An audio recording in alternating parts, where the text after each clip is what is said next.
Hello and welcome to the DrivingMaul show. Hi, I'm Paul and I'll be your host today on, Monday the 1st of August. That's right. We are heading towards the Rugby Championship. So with both the games over in Africa and South America, it's a time to set your alarm clocks for this weekend. We'll have a chat about those games. We'll also have a chat about the whole All Blacks New Zealand rugby situation, obviously with Foster, Robertson and Robinson both having talked during the week. We'll also bring up to speed with the RFU and their decision around trans athletes as well and playing in the game, as we talked about that last weekend. Last week there's a recommendation. Now there's been a vote, so I'll have a quick chat about that. We won't go into that one in too much detail. We'll also have a look at the Farah Palmer Cup, the NPC. Bunnings NPC, and also the club rugby as well. So lots and lots of stuff to talk about. So let's crack open a beer. There we go. For those on the podcast, you can hear it. For those of you who are watching live, you can see me pouring it right now. There we go into the old glass, and not too much heading it tonight on that one. So, don't forget you can listen to us on YouTube, Facebook, and also you can watch us live on YouTube, Facebook, and Twitter. If you want to comment, you have to be on Facebook and YouTube, so come along, comment there and join in the chat. Simon's already joined us. Good evening, Simon.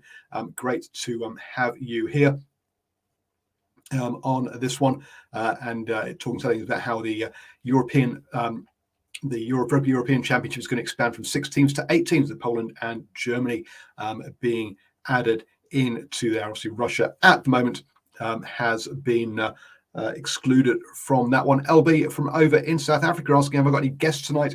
And no, sorry, I don't have any guests this evening. People being all a bit busy. So it will be a solo show this evening for this one. The final place, also during games, join me at DrivingMaul on Twitter to chat about games. If you want to talk to me during games, that's where I watch them. But that's where I'm online. Twitter's my thing, not Instagram, folks. And finally, if you can also listen to the podcast, if you want to listen to us while you're doing your gardening, washing up, or hoovering around the house, you can do that as well. Just search for New Zealand Sports Radio on your favourite podcatcher. So there you go, folks. That's how you can get in touch with us. Oh, yeah, and also if you get on Wednesday evenings, we'll have at 8 p.m. The standoff show is our NRL show, and boy, oh boy, there are a couple of big results at the weekend with the Panthers going down and the Tigers winning. So don't forget to join the boys on Wednesday evening for that one. So let's kick off and let's just cover off on that RFU decision. So the council had a vote and 33 in favour, 26 against, and 2 abstaining to follow up on their recommendation around the banning of trans women from playing rugby in England. I'll submit 33 to 26, only a majority of 7. There, which is less than I expected when you got a recommendation like that. I thought it would be bigger than that. I thought they would follow the recommendation, but clearly it's more split than I expected. Look, as I said last week, that I think that it felt like to me they were trying to solve a problem that didn't really exist. And when you think there are what's come out now is that there are 8,000 registered women players in England, and this will stop 7 of them from playing rugby. So really does feel like that rugby has got wrapped up in part of the culture wars that is going on, rather than necessarily this being an issue of safety and fairness, competitiveness that really needed to be answered when you're talking about 7 players out of 8,000. Of those 7, as far as I'm aware, none of them are playing at in high performance environments. They're all playing club community rugby. Which is, let's be honest, more about participation than it is about winning and losing and the competitiveness at that level. So not a great day from my point of view for rugby, but hey, it is what it is, and no doubt with a vote that's so close with only 7 difference, I can see this one rumbling on, and will be definitely this will get revisited, I'm sure, over the coming years on that one. So there we go. That's that's how that one has panned out. As I say, I doubt that's the final word on that one, and we'll revisit it as it gets revisited over time. So an area that hasn't, or that has had plenty of talk from the Robbie Dales. You're going to get the rugby league host to talk union with me. No, I'm not. I did join the rugby league show last week because Richie couldn't turn up. So perhaps I should have tried to drag one of them on to talk union, but no, I'm not going to drag them on to do that. So yes, New Zealand rugby managed to stay quiet during, as usual, but eventually came out and talked at the weekend with Robinson, having a chat on News Talk ZB. Now, I didn't actually listen to this one, but I've sort of read about it in a number of places. And interestingly enough, I mean, one of the things he says at the end there was that look, it was that clearly issues of the last performance around communication weren't good enough. We had conversation about those internally. It's not the kind of organisation we want to be in terms of the way we front for our public. We've got to do better there. We've signalled we think we should front around these things. I know Ian came out very strongly at the end of the week, acknowledging we want to front at times like this. Well, oh dearie me, yes. Yes, Ian Foster came out at the end of the week. He came out at the end of the week because he had to name a team. That's why he came out at the end of the week. And you rolled him out, and you let him take the full flack of the media, and didn't involve yourself and come out in support of him at all. So yeah, it's and then when Hansen was having a chat, you got an email going around saying, yeah, we're going to stay silent. It's the best way to deal with this. So clearly, this idea of we've got to do better there. Really, it sounds like it's lots of talk and zero action from Robinson on that one. Let's be honest. He refused to support Foster all the way through the Rugby World Cup and said that he is the right person to lead the team South Africa, and we've got to make sure we've got everything possible in the way of resourcing and support to make sure that is successful. Which clearly means that essentially, if Foster goes to South Africa and doesn't win at least one of those games, then he's going to get kicked out. So nice one there, Robinson. If you've managed to heap even more pressure on the poor guy and the All Blacks on that one. Now, do I think Ian Foster should be there? No, I think he probably should be moved aside. But let's just be clear here that his bosses are not helping him in the public domain at all on this one. Let's be honest. It's been very, very poor management by them on this one. Part of that then has now eventually sort of bubbled up into the Northern Hemisphere. Obviously, with Ireland coming down here for the tour and winning that tour, clearly they were going to be sort of interested in in the outcome from that one. LB then like that. So what I've seen on social media, the majority of fans don't want Foster. Doesn't that come into account when selecting the coach? No, it doesn't really. What comes into account is who the union think is the best person to lead the team, and both, I guess, from a commercial sense and also from a playing high performance sense, but also who they can afford as well. So on that one, yes, it does. It is a bit of a. It comes in for a financial point of view that you're going to sell less jerseys if the fans aren't happy, but it isn't really a direct one for that. And making decisions via Twitter is not always the best way of doing it, to be honest. Simon Hughes, strange. I have to support your former guest Dave Muffet on his position on Robertson, but I feel very uncomfortable supporting Muffet. Yeah, so do I, to be honest with you. It was great having him on.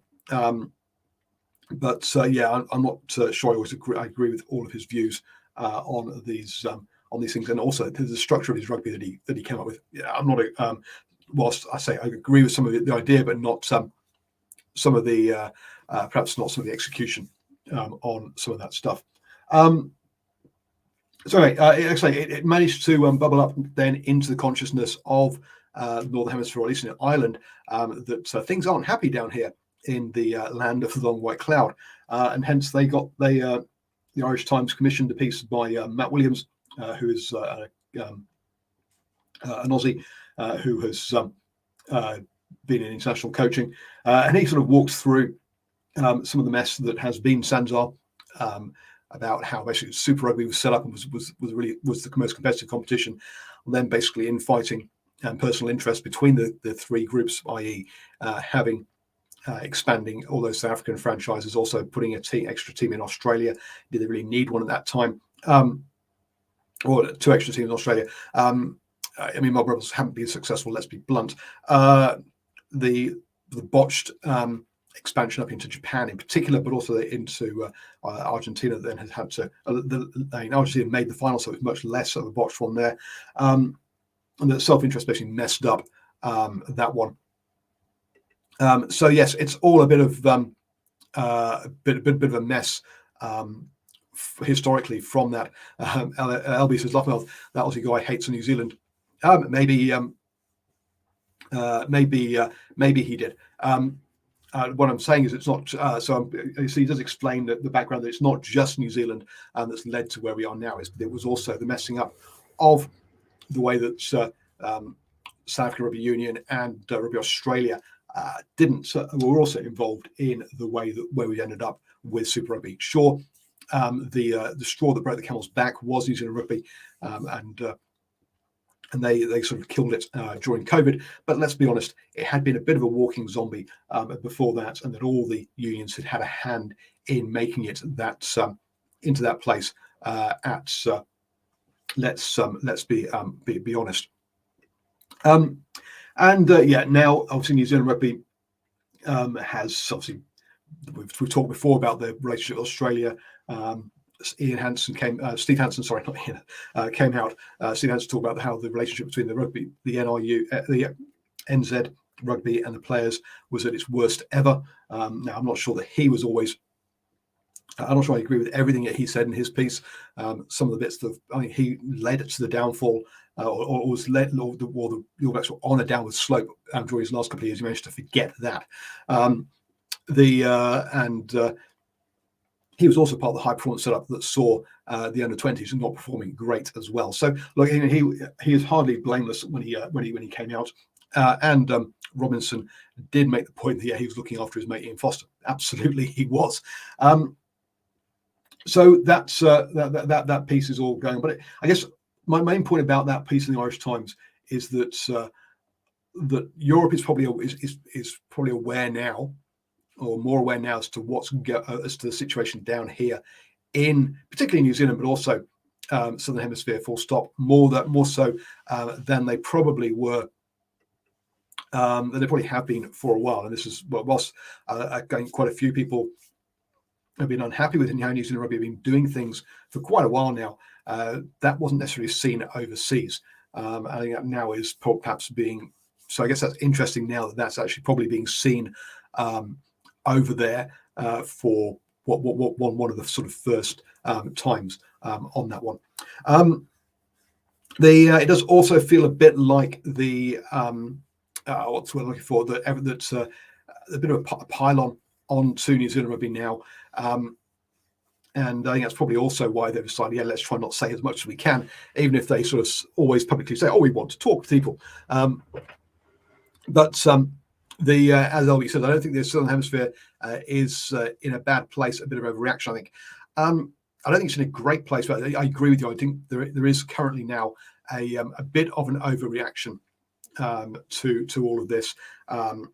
And there's a whole bunch of people who, let's be honest, have been probably scared or afraid to put the boot in, or to say anything negative about New Zealand Rugby for fear of losing their media pass, but now feel like it's a time they can put the boot in, and so hence are doing so. So yes, it is an overreaction, but I still think that things are not rosy, and stuff needs to improve. I also don't think that the European setup is all that great either, and is messed up and needs rectifying. But hey, I never got around to making that piece of rugby wastes a rugby waste a crisis, but the opportunity to fix things was during the COVID, and nothing much was really happened in Europe's the exact same it was before, except they brought South African teams in.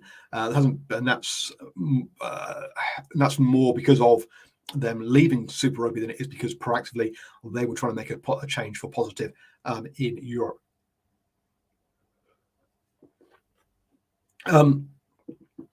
So, yeah, little sort of rant about Robinson's chat. Bit of a not great, not much better.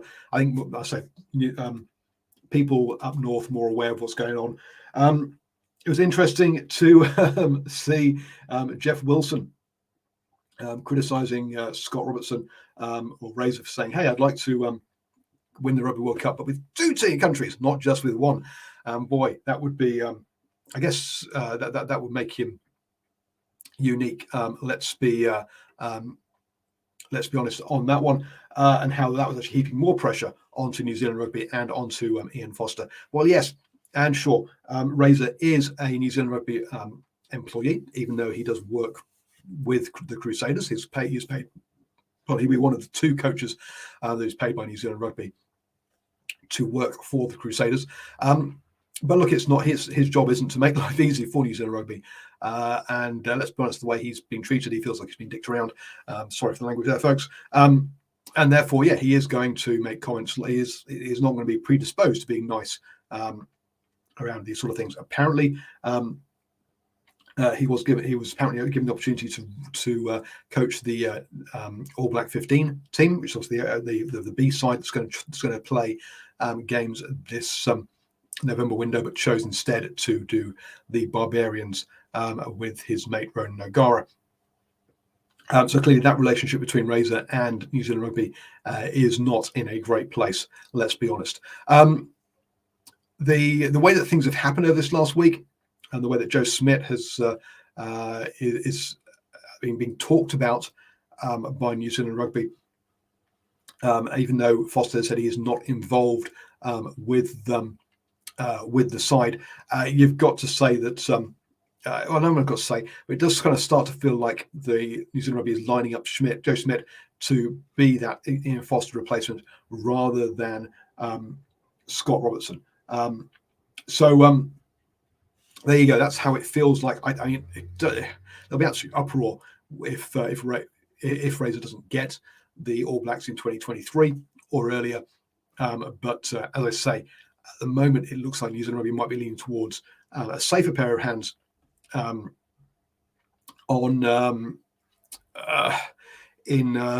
Joe Schmidt than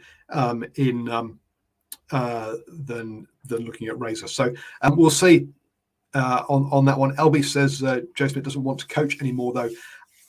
I've heard otherwise recently. That actually, he's ready now to step back into All Blacks coaching. So we'll just have to wait and see whether or not Joe Schmidt does or doesn't step back into that kind of role. He has. I thought he didn't want to do the travelling side of things, but let's just wait and see how that one pans out. I think it's become more possible over the last month or so than it was previously on that one. So yes, I agree with you about Joe Smith. That was the understanding around travelling while his son's medical condition. I say I think his opinion that has changed somewhat.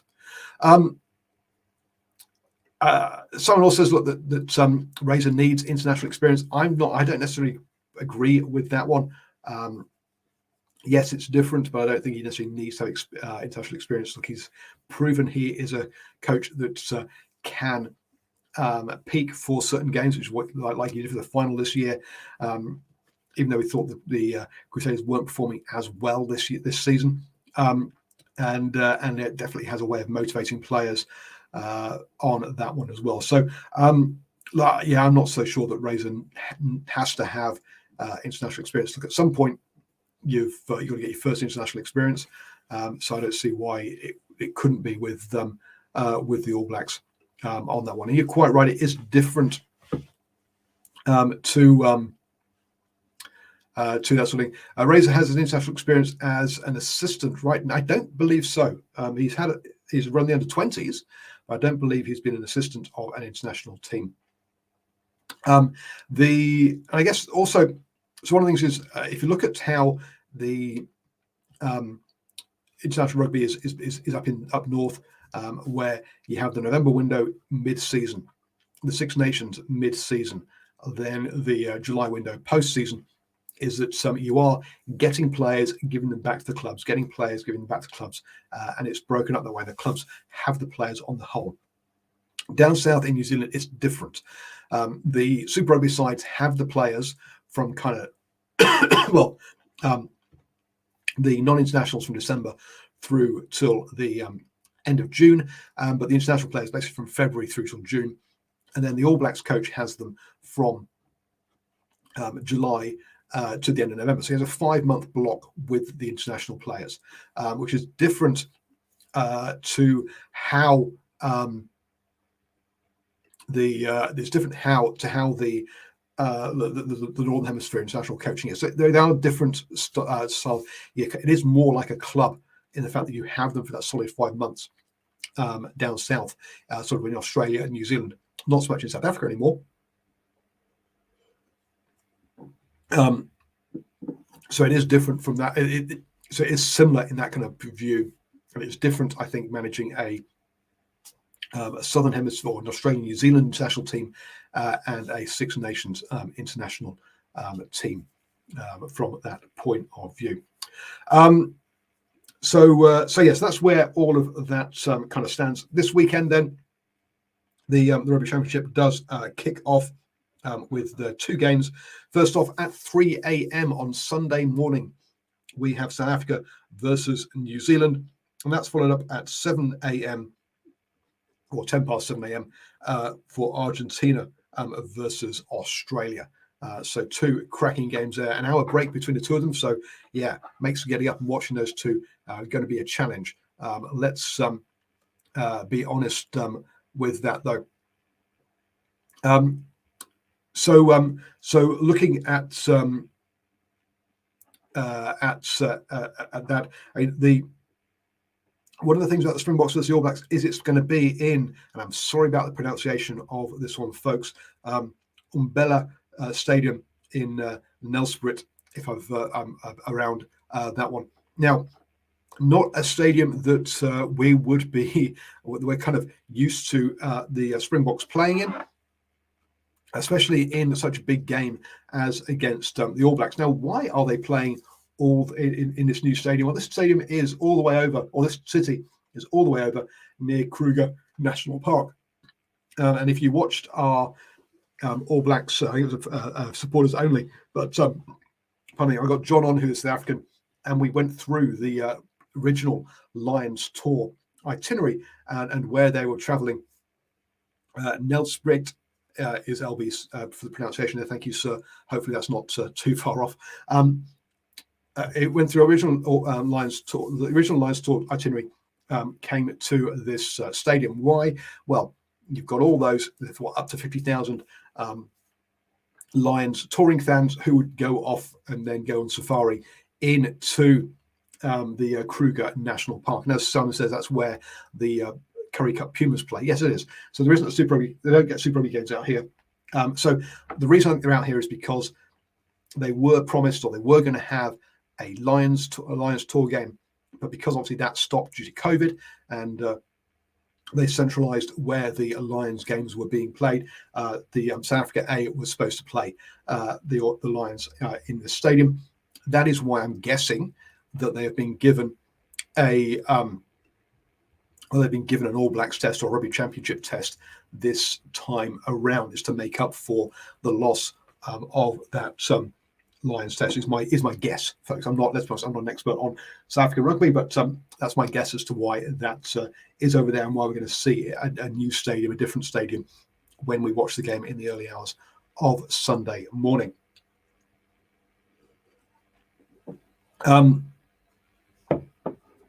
Simon says from memory he thinks Argentina played a few years ago. Well, thank you. I wasn't hadn't realised that had happened. And then Argentina playing Australia in Mendoza, obviously a regular venue for that one. Clearly, look, the All Blacks, I think as I mentioned there, if Foster loses both these games in South Africa, he loses his job. And so that is a game that the All Blacks must be targeting and must be looking to win. Clearly coming off the back of losing 2 games to Ireland, the Springboks coming off the back of a 2-1 winning series against Wales. They'll be obviously world champions, yada yada yada. They'll be looking at trying to win that one. The All Blacks at their lowest ever world ranking position as well. So massive game from the All Blacks point of view. It's always a big game for the Springboks, but it's not as important for them. Let's be honest, Jackson's not about to lose his job if he loses these games, whereas Ian Foster is. So different intensities for these two, but they should be still obviously cracking games there. Argentina, Australia. Australia really they come off the back of that series loss to England, wasn't it? I've gone blank. I think it was a series loss, he says. I should know these kind of things. Losing the second 2 tests to England, 17-25 and 17-21. So look, they'll be looking at bouncing back against against Argentina. Argentina off the back of that 2-1 victory over Scotland in that series. So look, it should be again interesting one there between those two. So 2 cracking games. I don't think either of them with major sort of favourites in that. I think both of them could go either way. We'll put out my predictions over this week. Check out the NZ Sport, patreon.com/NZ Sport Radio for that one. So that's the international rugby all wrapped up. Look, I took a weekend off from rugby, to be honest with you, so I didn't catch any of the Farah Palmer Cup ones. I had my daughters this weekend. But we'll just quickly run through those results then. In the Premiership, big result for Bay of Plenty. Bay of Plenty beating Auckland 7-3. Low scoring one, obviously, but a cracking win for Bay of Plenty, very for them. Also in the Premiership, as expected, the Manawatu Cyclones got downed by Counties, 13-19. And finally, Wellington lost to Waikato 16-23. So the champions there picking up the win. From a tables point of view, Canterbury, who had a bye, still top of that table with 2 wins, but just 1 point behind them, also on 2 wins, both Waikato and Bay of Plenty. So tight at the top there for that one. Currently, Manawatu with 3 losses from 3 games, sitting at the bottom with just 2 points. Yet to get off the mark.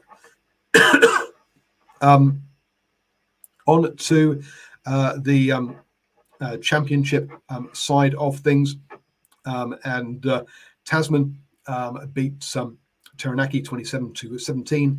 Otago Spirit beat Northland 39-10. Big win there for Otago. Looking at promotion. Northland can have their ups and downs as to where they're sitting, and would have hoped to be one of the challenges you'd think in this one.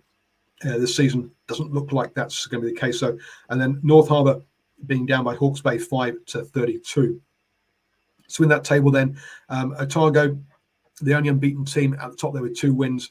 And then a real logjam in the mid-table with Hawke's Bay, Northland, Tasman, and North Harbour, all with a win and a loss, all within 1 point of each other. And then Taranaki at the bottom there with no wins so far. Remember, Southland don't take part in this competition. So Otago Spirit looking like the strongest team down there in the championship. This coming weekend, look, I'll be honest, not sure where I'm going to be this weekend because Boa obviously has been a regular guest on the show. His team, Manukau Rovers, won their semi-final at the weekend, so they will be now fighting it out for the Gallagher Shield, which is the premier club competition in Auckland. So they'll be at the final this weekend up against Ponsonby, playing at Eden Park. Also, that'll be part of a triple header at the weekend up at Eden Park because the Auckland Storm also take on Manawatu Cyclones in the Farah Palmer Cup. Before that, though, on Saturday, you've got Counties taking on Canterbury. And then at the same time as the Auckland game, we've also got Waikato versus Bay of Plenty. So 3 premiership games there on the Saturday. I will be at one of those, I would have thought. But so I might be at the club game instead and head off to the club rooms for celebration drinks or so. Or I've got to see how I juggle that this weekend. Also on Saturday, we've got Northland versus Hawke's Bay. Really important game there for Northland if they're going to be challenging for the title on that one. Taranaki on host Otago. That's going to be a good, a comfortable win for Otago, you think. And then Tasman against North Harbour again. Another good game there on Sunday. It's like real close in the middle of that table of the championship.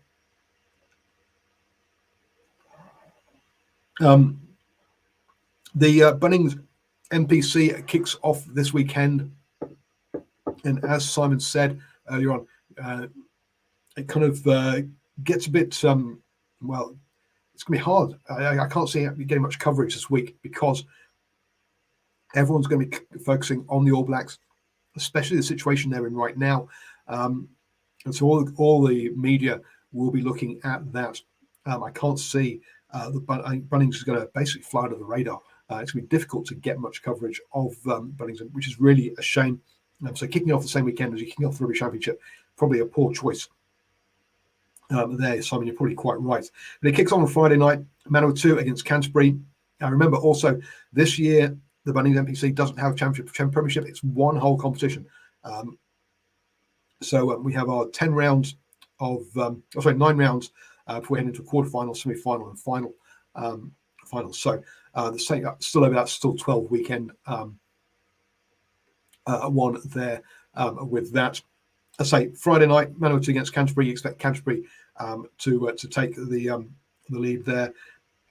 Really cool, interesting game on Saturday. We've got the Counties Manukau versus Otago. So that double header along with the Farah Palmer Cup game.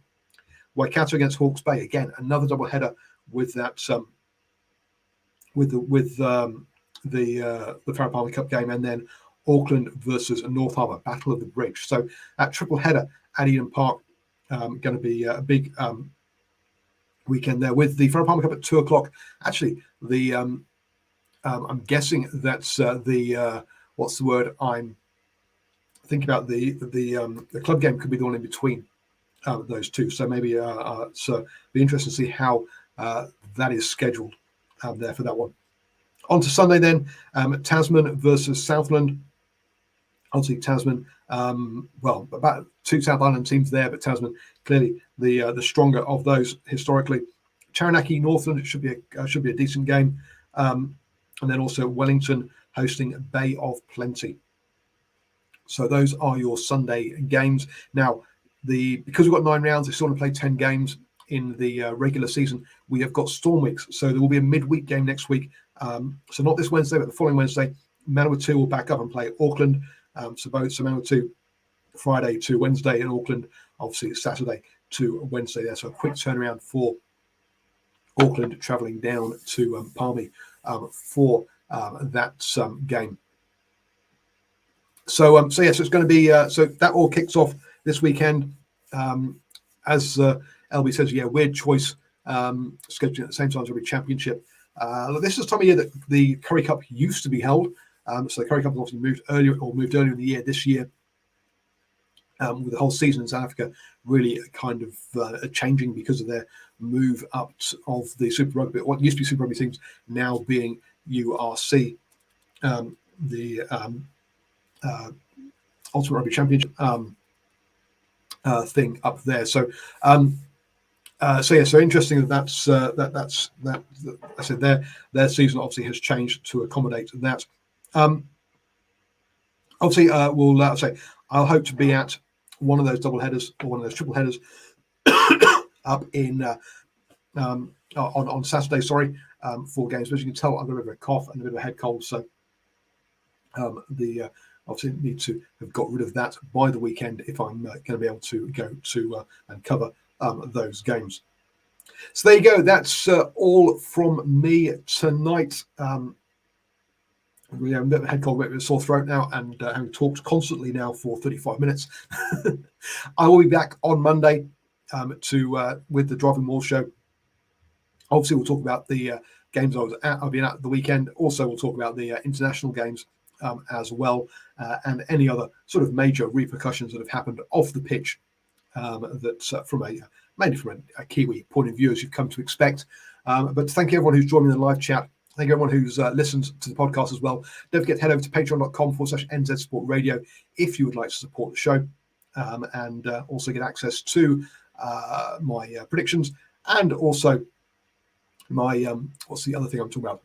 Some Patreon only shows and opinion pieces as well. If you're over there and are a Patreon and would like an opinion piece on anything, then just drop me a message and let me know, and I will knock one out for you and let you know what my thoughts are on that rugby topic.